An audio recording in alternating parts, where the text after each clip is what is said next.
Haring Anselmo, para yatang napakaaga para muli kong marinig ang iyong panunuyo sa akin. Panunuyong alam kong naghihintay lang sa wala. Dahil habang nasa palasyo ang pusang iyang mahal kong prinsesa, mananatili kang bulag sa tunay mong nararamdaman. Ano ba ang iyong pinagsasabi? Bakit mo binabaling sa akin pinakamamahal na alaga ang iyong galit? Hindi kita mahal, at yun ang totoo.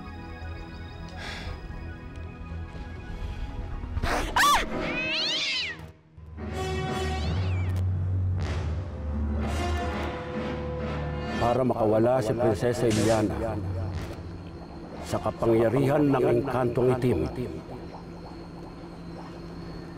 ay kailangan tapakan mo ang buntot ng pusa. Masaktan ang alaga ako! Lapastang ang hari! Wag! Wag! Wag!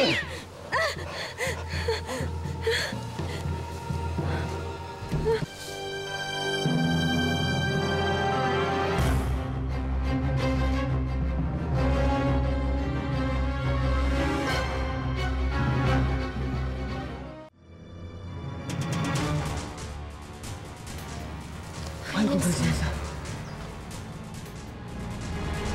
Hari Anselmo! Ah! Layuan mo kami! Hindi mo na mapipigil ang aming pagmamahalan.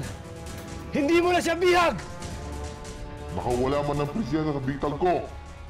Sinusumpa ko naman ang iyong magiging anak. Magkakaroon siya ng mahabang ilong. Kasing haba ng buntot ng pusa.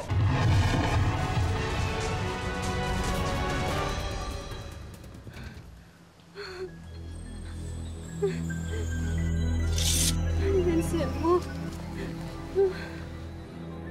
Di naglaon, ikinasal sina Haring Anselmo at Prinsesa